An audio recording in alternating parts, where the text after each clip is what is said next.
morning. Welcome. So we're gonna start out in a reclining butterfly pose, but we'll do that if you have the props. You can build like a little lean-to. Oh, that's not the right word. That's more like a shelter. A ramp. So if you've got a couple of yoga blocks or some pillows, and you can stack up some so that you can lie back over it so that your head's a little higher than your hips. That might be the way to roll. I'm also going to use a blanket underneath my knees. So I'm just going to roll that up and put that there. Right.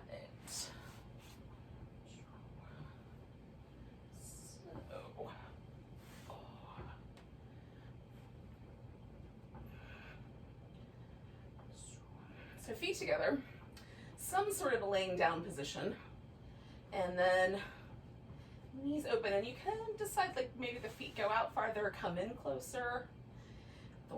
I like my elbows to still touch the ground, but just barely. If I can pull that off on a given day. So I get a little bit of a stretch right there across the front of my shoulder.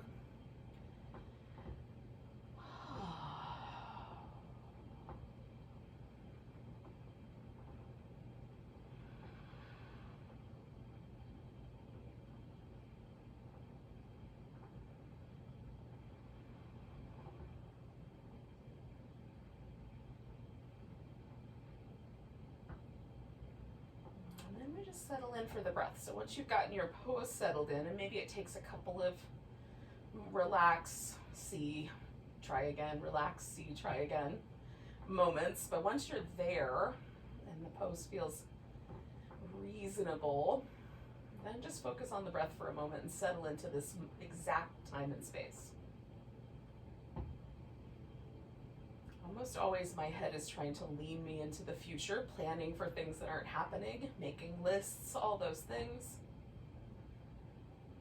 Thinking about what I'm going to say next is just ridiculous and ongoing. But if I can just let myself calmly settle into this present moment, everything slows down. There's a sort of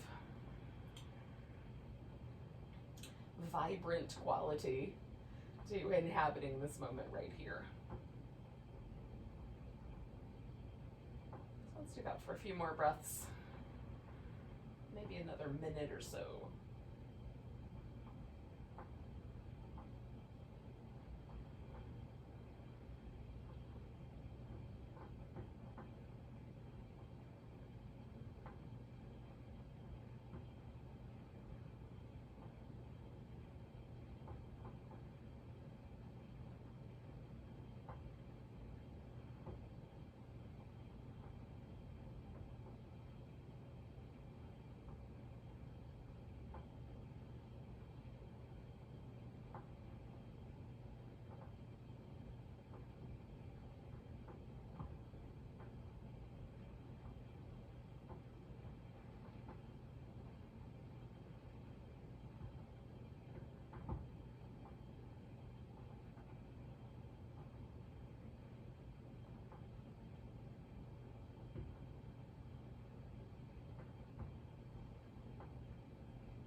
I'm going to start by just changing my legs, just straightening the legs out. That's going to start this transition to the next space. While I'm here, I'm going to make little ankle circles.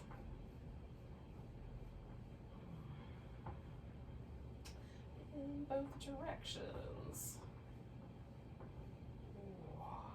point and flex my ankle joints. Technically, two different kinds of flexion, but you know, we're not getting technical, pointing and flexing. All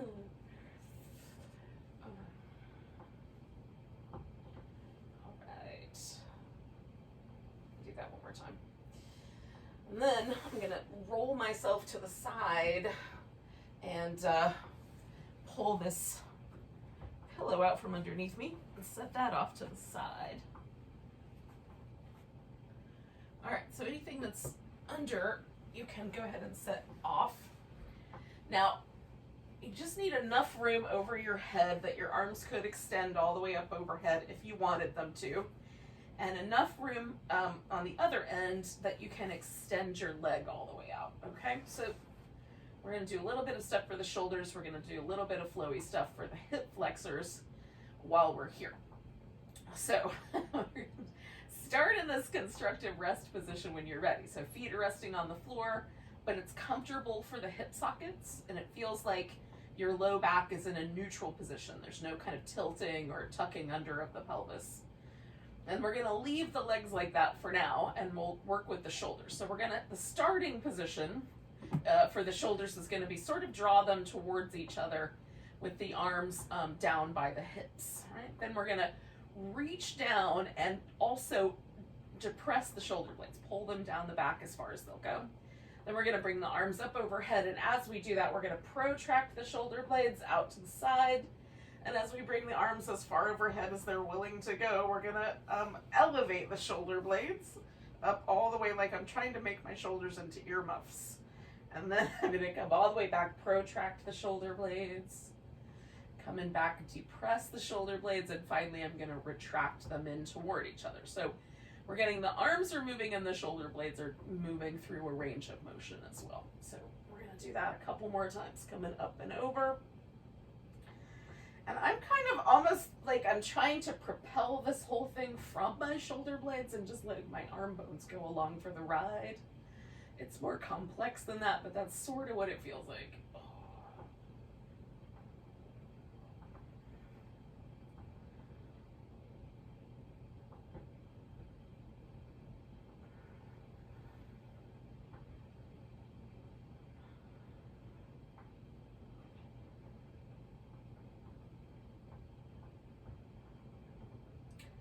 All right, so I'm gonna come back and we're just gonna go halfway for the next round.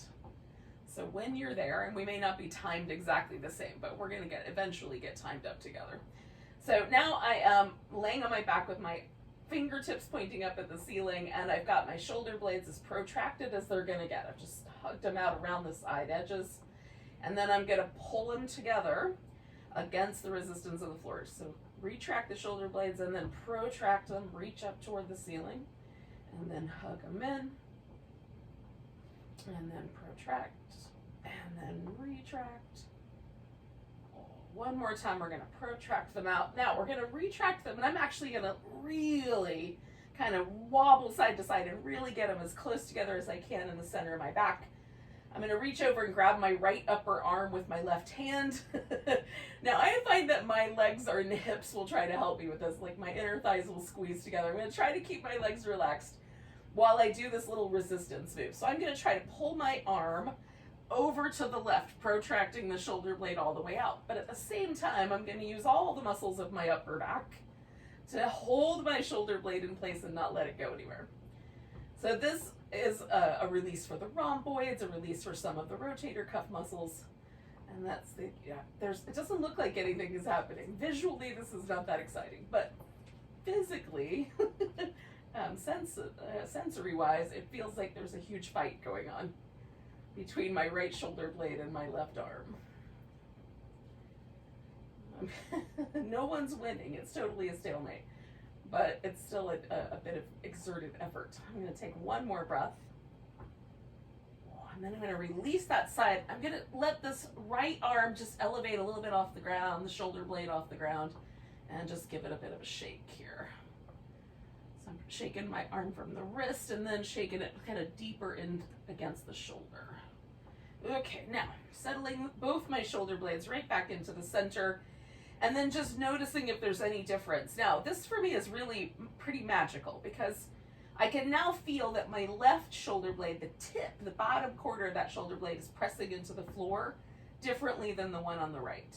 So something has happened to the right shoulder blade and it's pleasant. So I'm gonna do it again. I'm gonna reach over here, grab my left upper arm, pull that arm toward the center, try to get that shoulder blade to protract out, while simultaneously using all of those upper back muscles to hold the shoulder blade retracted in.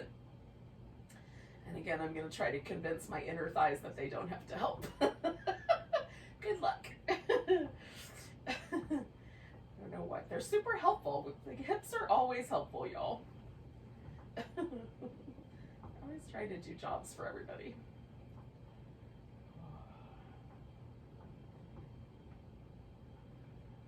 Exerting just a little bit more effort. We're going to do about 3 more breaths.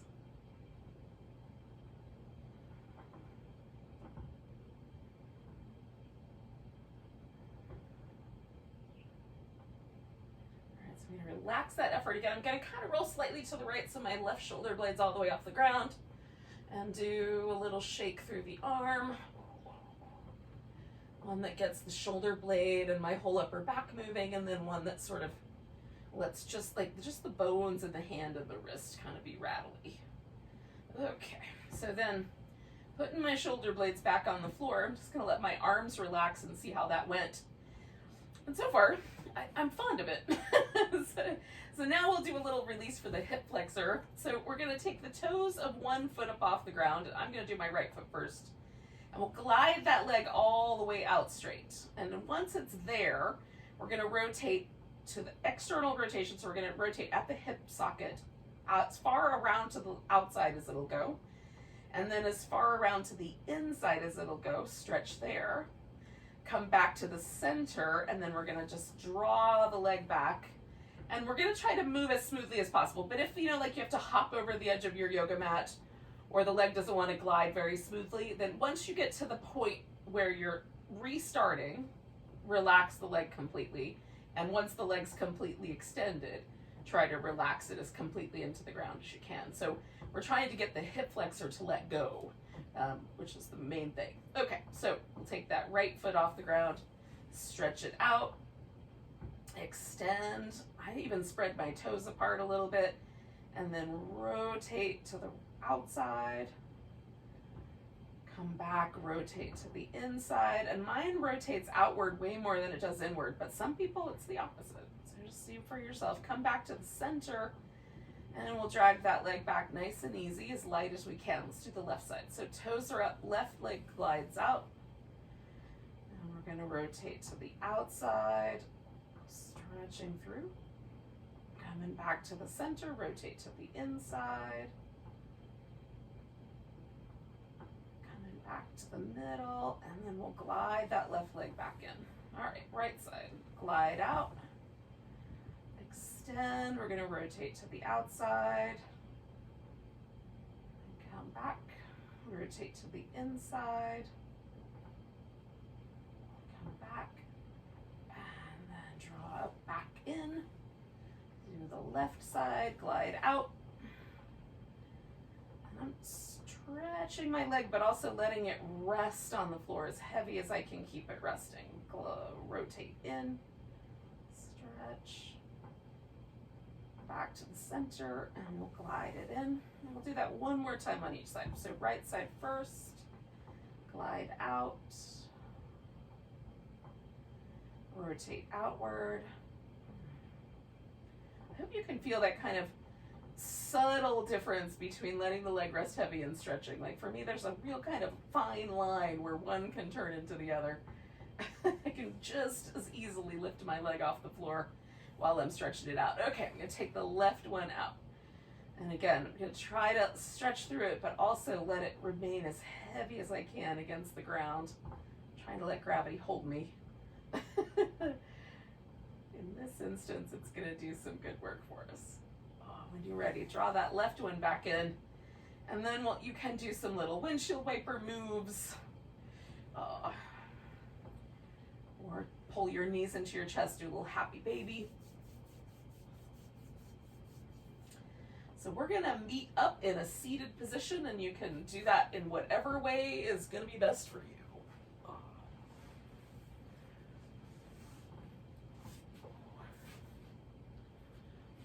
If you'd like to sit up on the pillow or, you know, some other surface to make it a little more comfortable to sit, you could do that. You can even kneel and sit down between your feet if that's more comfortable. We're just gonna do some shoulder circles while we're here and in a different position. Go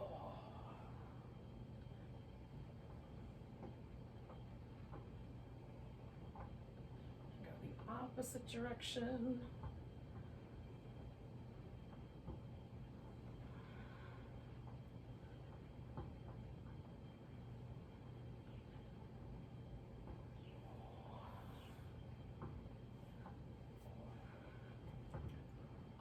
Now, I'm going to drop my chin forward and try to make sure that the rest of my spine doesn't follow suit. I just want my head to go, just the neck. I'm going to lean my head or just kind of, you know, draw it over towards the right shoulder so I can feel the stretch across the left side of my neck. I can let my head fall a little more forward or lift the chin up a little bit to find spots that are interesting. I'm going to come back to the middle. And then I'm going to go over to the left with my head, feeling the right side. Come back. So I'm just taking a little stock of the back of my neck. There's one muscle that connects my shoulder blade to my skull, so if I pull my shoulder blade down, I can feel that a little bit more strong. The question is, do I want to be any more intense with this stretch than it already is? And I don't have the right answer for you guys. I'm just gonna do my best on my own over here. I'm hoping you'll do the same. Just going back and forth, kind of noticing if there's places that are extra tight. I might spend a little extra time there. I'm gonna do that one more time on each side.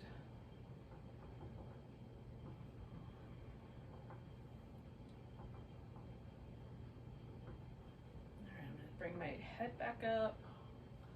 Give myself a little release through the shoulders.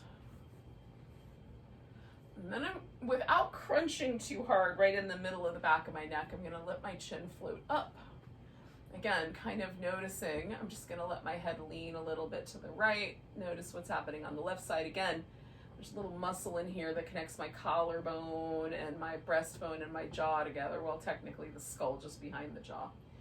But in any case, if I pull that arm out to the side, it changes the way that feels. If I turn the chin a little bit in or out, it feels different. So I'm bringing my head to the center and then lean it over the other way. And again, just kind of explore the relationship of that sort of front side of my neck. There's a little bit more tension on this particular side in this particular kind of version of this stretch. So I might spend more time there. I might just keep everything flowing, going from one side to the next. Kind of inhaling my way back to the center and using my whole exhale to do the stretch.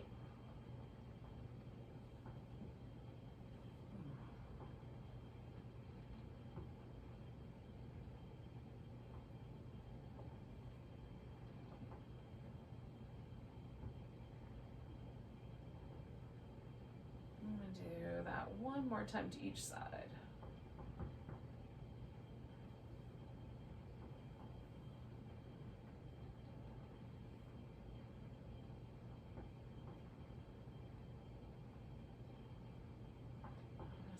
Held that side, just one more extra breath. Coming back to the middle. Again, you can do a little bit of movement with the shoulders. And it's always interesting to me to sort of feel the sort of after effects of anything that I do. It helps me kind of figure out whether I'm going to do them again. All right, we're going to come up onto the knees and do a little sequence, which will include like a child's pose into a cobra, into cat-cow, into a spinal balance, into a lunge. So if your knees might get a little bit, that might be a little tedious for the knees, there's a couple of options. One would be to pad the surface of the floor under your shins really good. Second option is you could do most of these things standing. You'll just modify them a little bit. So those are both they're both great. So I'm going to come onto my knees and I'm going to start with a little child's pose. It doesn't have to be a big one. It can just be barely a child's pose. And with the arms extended, I'll just give myself a little wobble here.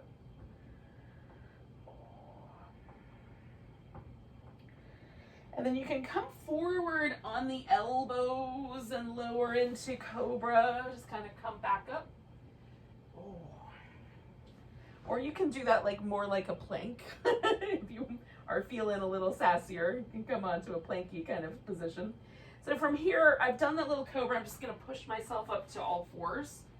Make a little adjustment, do a cat shape. I might do 2 of them. Couple little tucks and tilts of the pelvis. Then I'm going to take my right leg back and my left arm out. Give it a good long stretch. Hold that for 1 more breath. And then I'm going to bring my right leg all the way forward for a lunge. Now I'm going to take my upper body off the ground, but you can leave your hands on the floor. You can use blocks if that's helpful. I'm just kind of pulsing toward the lunge and coming out of it a little bit. I have my toes tucked under on my back foot so that I can stretch out my foot, but you don't have to do that part. And I've got one arm kind of wrapped around, so I'm opening my shoulder on one side. I can also put that arm behind my back if I wanted to, or leave it all the way out of there, but I'm kind of liking it. You could even, if you are able to do this, reach around and do those little cow face arms where one arm goes up and one arm goes down and you hold the hands between. I will need a strap if I decide to do that. 1 more breath with the lunge. Now I'm going to fold forward and then back my hips off some and fold over my straight leg, which will give me a hamstring stretch. Again, blocks are helpful here.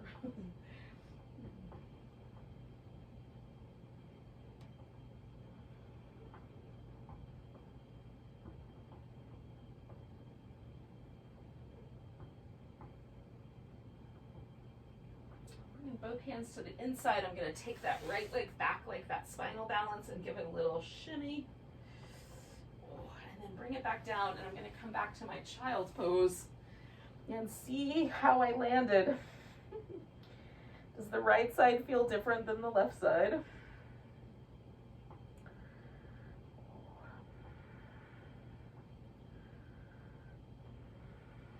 All right, reaching my arms forward. I'm going to come forward onto my elbows and then bring myself all the way down, adjust my hands, come to cobra. And then I'm going to push myself back up to that all fours. Do a few rounds of cat, at least 2. You want to do 3, you could do 3. You're at your house, the rules are your own. Come into neutral when you're ready. We'll take the left leg out and the right arm. So we've got a spinal balance going there. I'm going to stretch a little bit more, and then I'm bringing my left leg forward for the lunge. Get my blocks since they were too far away last time. Again, I'm going to tuck my toes under. Again, I'm going to give myself a little shoulder opening, this time on my other arm. To play with the lunge a little bit. Again, all of these things are up for grabs, up for switching. You can switch this to a different pose, warrior 1, for example.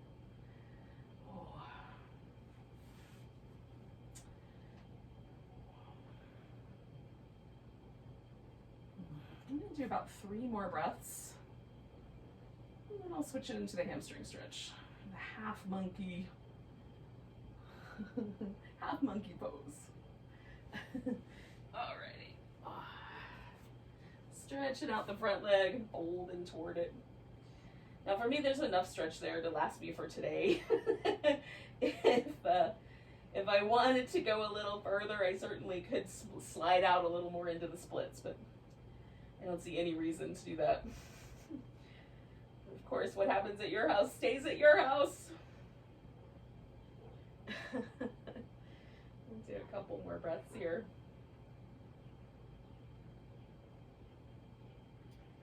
Now I'm gonna come back to my spinal balance, taking that left leg back.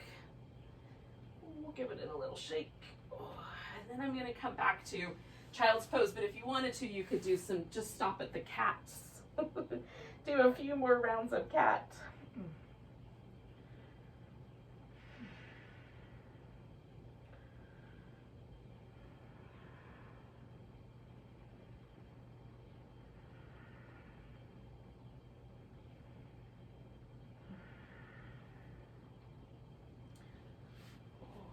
Now, when you're ready, we're gonna come back to our cobra.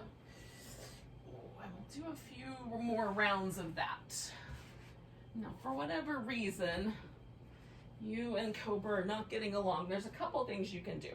So if the problem is the extended legs, like maybe there's a little bit of trouble for the front of the shin or the knee, you can bend at the knee. I like to cross one ankle over the other when I do that version. And you just don't want to be too brutal with trying to pull your heels out. Let it stay relaxed so your hamstrings don't overly activate. That can be useful. You can also put a blanket under the hips, like a nice little folded blanket, so that there's a little bit of an elevation in the hip and a little bit of softness there in case the bones of the hip or the internal organs, connective tissue, anything there that might be sensitive.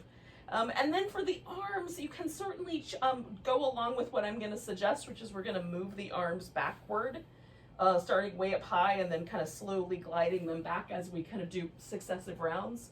But if you want, you can just pick a spot you like and stay with it. Okay. Now, I'm bringing my hands up so that they're about level. My thumbs are about level with my chin. My fingers are spread out, but I'm not overly emphasizing that. I've just set them that way. And then my palms are as flat as I can make them on the ground, given the circumstances. And then I'm going to circle my shoulders. Sometimes I do one at a time, sometimes together, go both directions. And then pressing my palms down, I'm going to lift myself. I'm not pushing with my arms, but I'm going to pull with my arms and try to broaden out my chest and collarbone region. Oh, I'm going to look over the left shoulder, look over the right shoulder. Oh, and then come on back down. I'm going to slide the hands back about an inch or so, and then do it again. Circle the shoulders in both directions. Lift to cobra, press into the floor and broaden. Look over each shoulder. I'm not really looking for anything. Just keeping my neck free. And then coming on down, I'm going to slide my hands back another inch or so. Circle the shoulders. In both directions. And then lift. Press my palms down and broaden. Looking out over the shoulders. Coming on down. Okay, so this is the last one. And you can come up onto your fingertips, but this one is a little spicy on the wrists. Circle the shoulders. In both directions. Oh, and then we'll lift.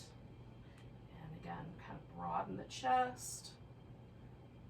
Look over the shoulders. Now I'm going to slide my elbows underneath me. So I'm going to come to a sphinx. And then my whole lower body was active, reaching through the legs, pressing my thighs down.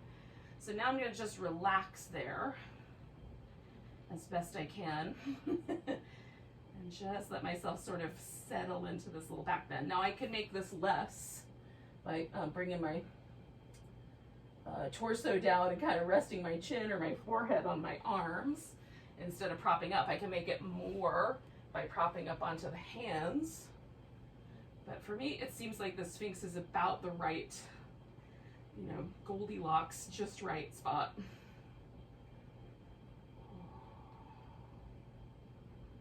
So there's a little bit of back bend there, but I'm not overdoing it.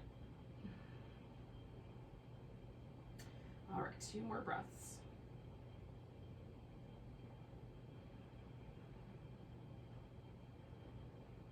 Now, I'm going to take myself back through the child's pose and hang out there for a few moments and then come to a seated position. If one more child's pose is not in your wheelhouse today, it sounds awful, you could either do some cats or some downward dog. And then we'll all join up together. Maybe dogs rule at your house.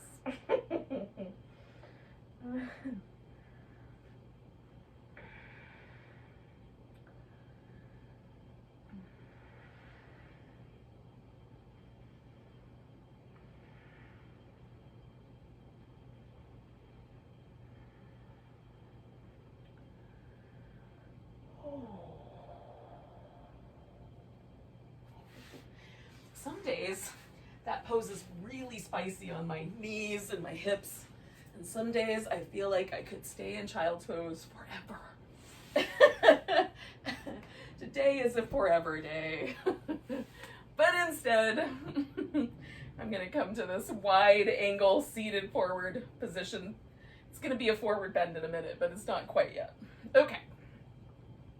So, some people, when the legs go out in a V, the pelvis naturally goes backwards. Just the shape of the bones, that's the way it goes.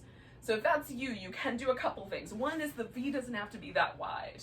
In fact, I've decided that I like it better when the V is not that wide, about 99% of the time. Second possibility is you can elevate the hips, so sit up on the edge of a blanket. And then the third possibility for sort of modifying this, beyond the next one, which I'll give everybody too, is to put something under the knees.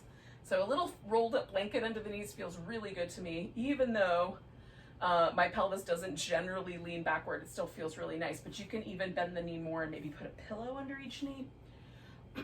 Now, that said, for the half of these moves, you can have one knee bent and one leg straight.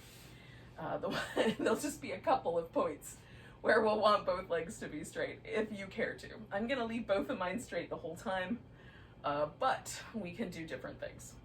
All right, so sitting on, in my seat so that I am feeling each sit bone evenly resting on the floor. And I'm trying to rest into my sit bones a little bit, not like pick myself up with my inner thighs. I'm gonna just pick a direction and twist. So I'm twisting to my left. Now, there is a point where I will find myself leaning out of my right sit bone. So I'm going just to the point where I can still feel that my right sit bone is grounded evenly with my left, and that's where I'm gonna stop this twist. I'm just gonna hang out here with this little guy, looking over one shoulder and then the other. Let's see what that feels like. Oh, I like it better going the forward.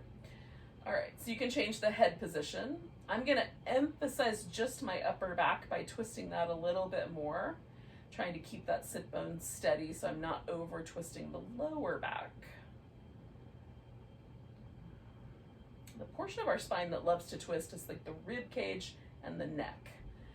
But sometimes, because necks can be really sensitive to, the neck muscles can be really sensitive, and the lumbar discs can be really sensitive, sometimes we overdo things with twists and they don't feel as good. If you can emphasize that area right where the ribs are, oh, it feels nice. All right, I'm gonna come out of the twist a little bit, but I'm still kind of facing my left leg. So I'm gonna side bend out over the right leg. So I've got the right leg here to put my elbow on, or my hand. I could add a pillow or a block so that I don't go farther than I should, right? So I've got a block resting on my thigh, my elbow resting on that block. So the muscles that are close to the spine that live between the rib and the hip, these are really sensitive. And I can play with adding on or taking away based on how I rotate my rib cage. So if I rotate my rib cage backward or forward, it's gonna change how much pressure goes into that lower portion of my back. So you might experiment. Do I like it better if my ribs roll a little bit forward? Or is it better if my ribs are a little bit backward? For me, it just mostly changes the stretch on the side, but it does change how much pressure is in that lower back. You can also bring the arm up and overhead. I've got one hand kind of as a headrest and the other arm reaching. You can change the way the shoulder is positioned. So if I draw my shoulder blade in, retract it, or if I protract that shoulder blade and reach, It changes the way my shoulder experiences the pose, and also like I can reach my latissimus dorsi muscle and my little serratus anterior muscles out here on the side, along with all of their friends. Nobody is separate in this body. Or yours. I'm gonna take one more breath here. Oh, all right, so coming out of the side bend nice and slow. Sometimes the issue with side bending is getting out of it. I'm gonna just pause for a moment, not moving too much, just a little bit, just enough to keep my neck happy. And sort of let that settle, right? So if you had one leg bent this whole time, you can straighten both legs out or bend both knees, just make them the same. And then we're gonna fold forward. Now you can let your back round like a little turtle shell, or you can keep the back more elevated, like in line with the pelvis. For this round, I'm gonna keep my spine basically aligned with my pelvis. Just how far will my pelvis tilt, and then I'm gonna pause there. I'm also gonna activate the legs. So I've got my toes pointing up, I'm spreading them out, I've got my knees slightly bent, and I'm kind of digging my heels into the floor and engaging deeply through my quadriceps. The quadricep muscles help to flex the hip along with the iliopsoas. I'm using them for that purpose, to try to draw my hips a little further forward in space.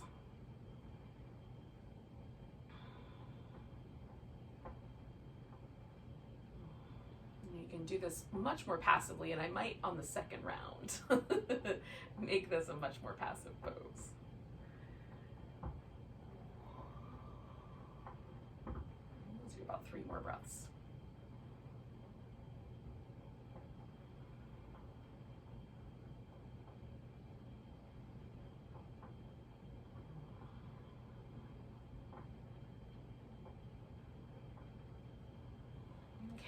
Come all the way up with my inhale. Holding that in, I'm just going to release the pressure from everything. I'm going to bend my knees a little bit and give everything a wiggle.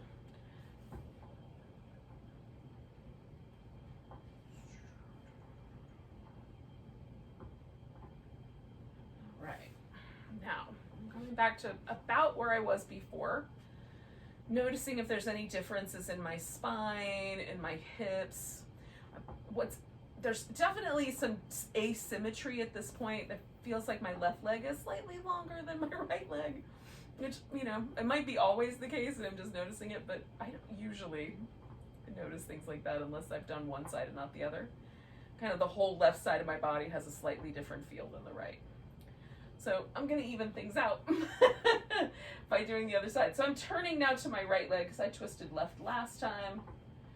And I'm going to let myself just find this twist again. Now I'm starting to lean out of my right sit bone. I'm going to kind of put that back down, hold steady there, kind of emphasize the twist just in my upper back, and then decide if I want my head to go with or the other direction.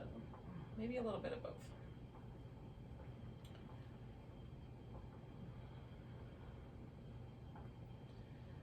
One of the things that's interesting to me about my particular body is that I don't twist as much to my right as I do to my left. I'm sort of fascinated by that. Why is that? My guess is that there's a little bit of a sort of slight scoliosis in my spine, not just a little tiny bit of an unusual curvature. Could also be muscular.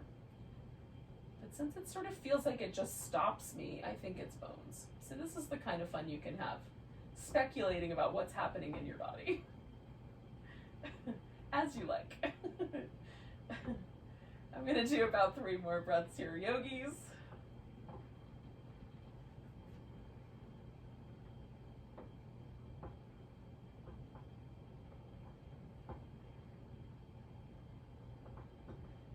I'm going to unwind it a little bit. I'm still kind of facing down my right leg, and I'm going to do that left side bend. Again, I'm going to go ahead and add the extra. I'm going to put a block on my thigh. I'm going to use my left arm like a headrest.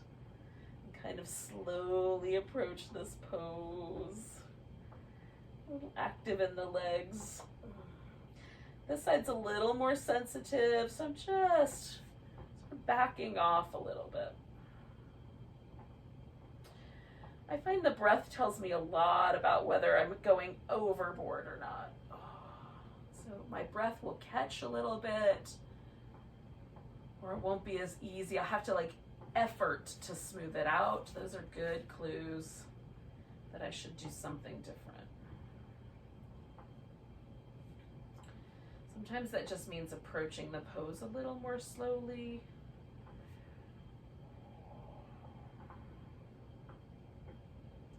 Sometimes that means backing off. I don't know until I experiment. We'll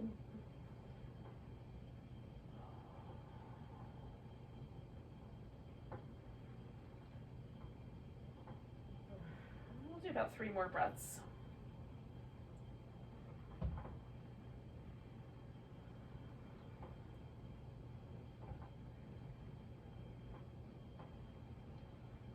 I'm going to do a big inhale and hold it in. Use that to help myself out of the pose, letting myself come back around. And at this point, if you had one leg bent and one leg straight, you would just adjust. Now, you can, again, bring the feet together or leave them wide apart. That's up to you. I'm gonna leave mine wide apart. I'm gonna go just a little bit bigger. And this time with the pose, I'm gonna let my legs stay really relaxed. And I'm gonna be a little bit rounder with my spine, I think. This is my plan. My body may tell me it has a different plan. Once I get in here, we'll see. So I'm gonna start with tilting my pelvis forward. And again, for me, that does happen.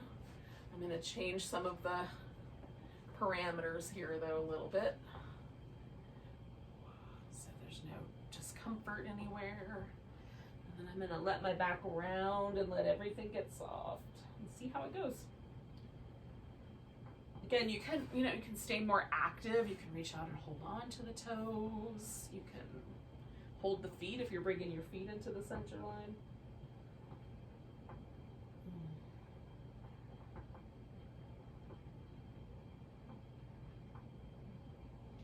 Now this pose for me, when I round the back and I get softer, this pose becomes all about the breath.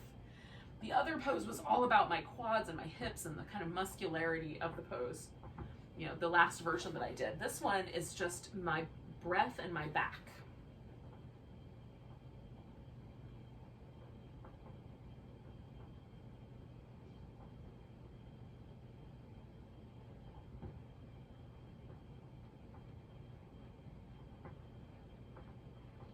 We'll do about 3 more breaths.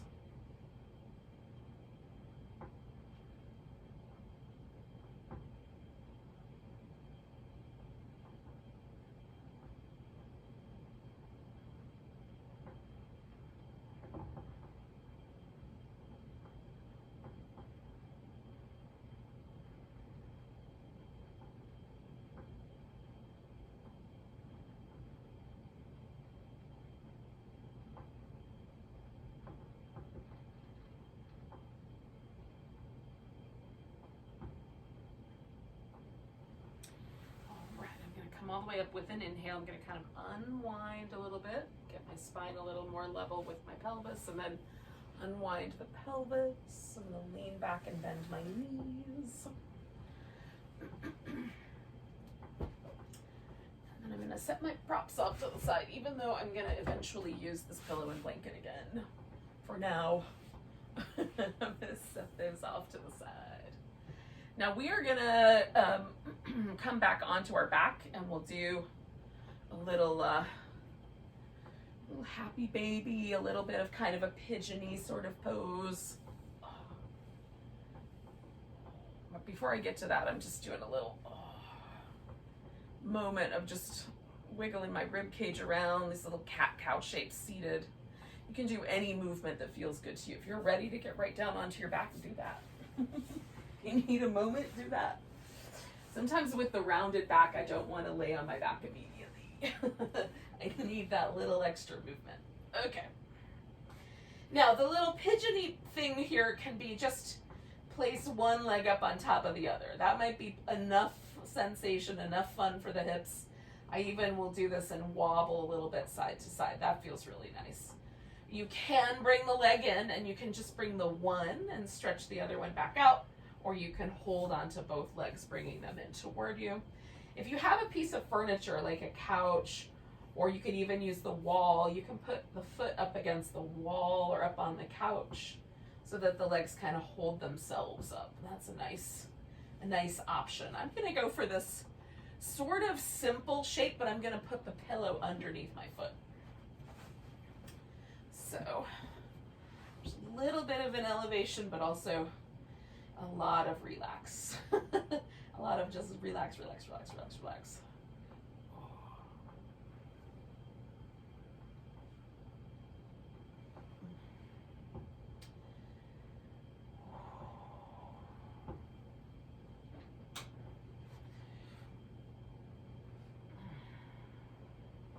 I'm also sort of experimenting with, like, do I like it better with my ankle over the center line of my thigh?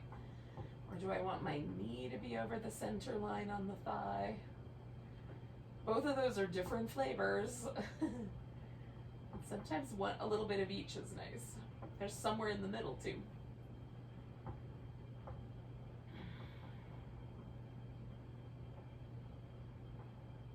I'm trying to soften and sort of relax through my hip.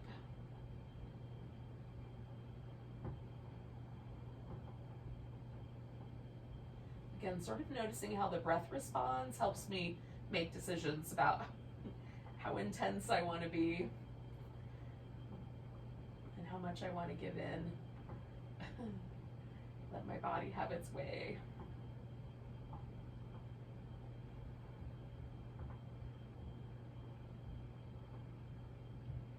I have to be, it's important to listen to your body and make good decisions for yourself. I think those are important things.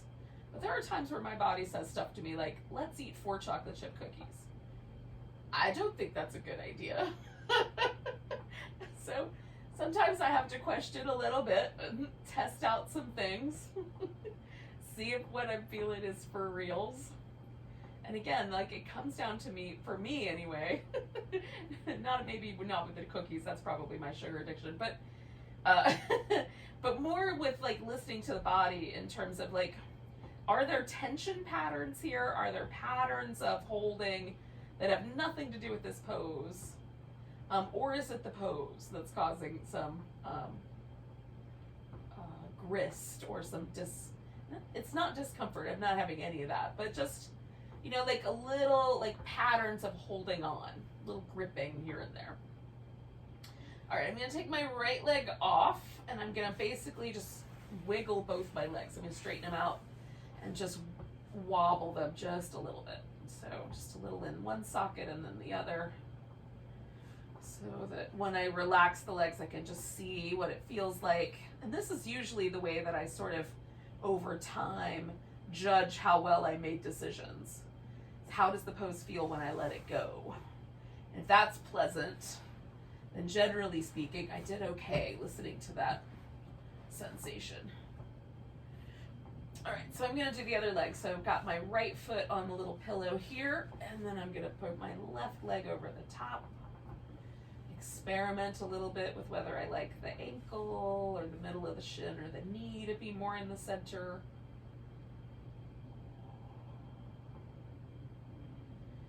And then try to relax into the floor through the back of my pelvis, through my hip socket.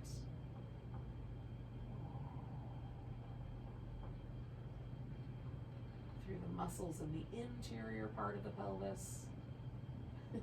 Can everything just kind of sink back? And then again, if I stop paying attention for a second and start noticing my breath, hang with that for a moment. And then if I come back to my hip, has it tightened back up? Like, has something else happened? That's also indications of, like, something's happening here. Sometimes it's habitual. I have a lot of interesting and habitual tension patterns that I'm sure relate to all kinds of aspects of life on this planet. If I'm really honest with myself, I've never felt 100% safe as a female on this planet Earth.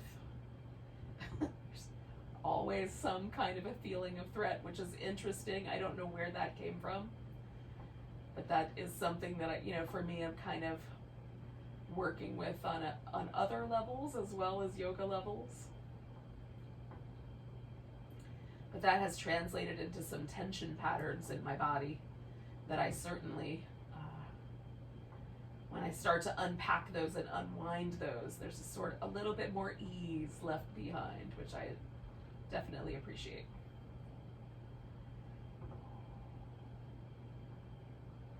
So we'll stay for another like 3 or 4 breaths.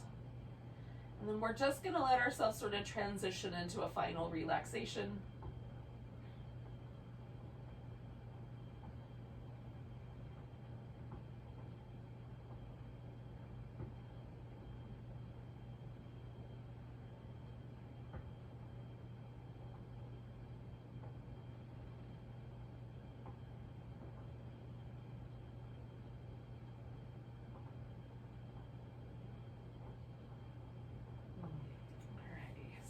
That leg off.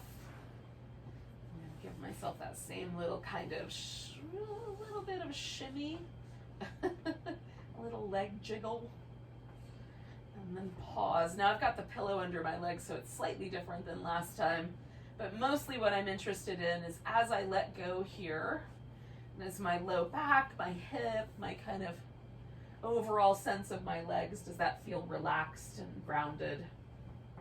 I'm going to try to let those relax even more. I'm going to cover with a blanket though. That'll make it easier. Make it easier to relax if I'm warm. And then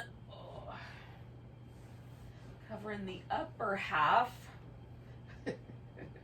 I'm going to kind of play with my shoulder blade placement.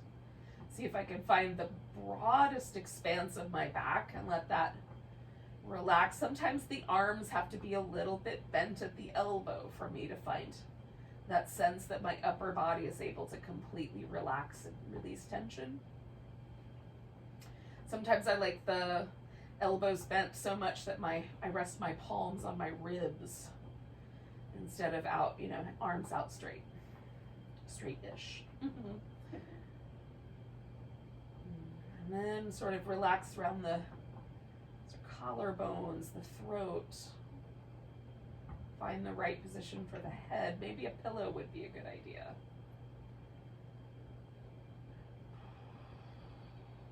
Relax around the mouth.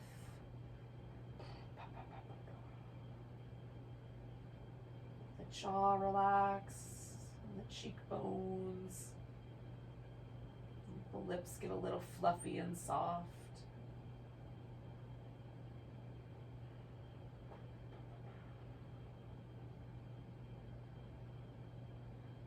Relax all around the eye and the temples and the forehead.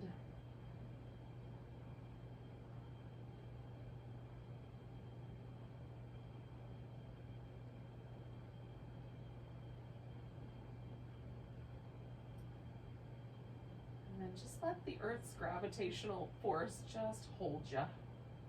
So let go completely.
So just for now, notice your breath again.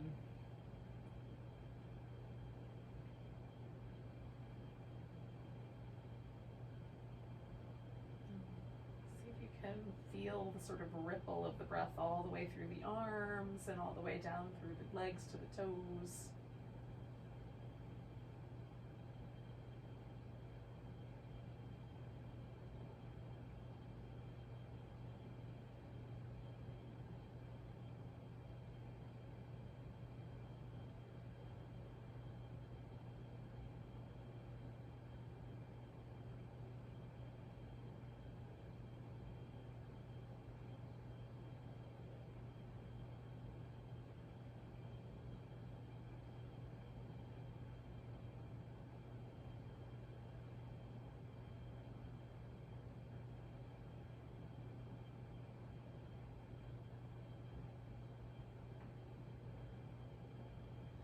Take a nice deep breath all the way to your tiptoes if it'll reach. Let it go with a sigh. And then you can start to wiggle and stretch and move around.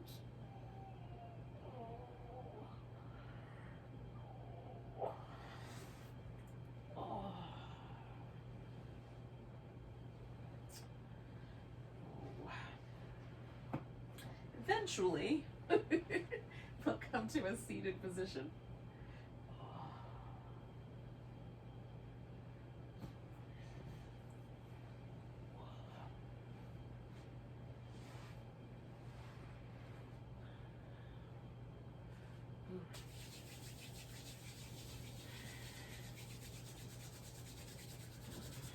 I'm getting my Namaste warmed up.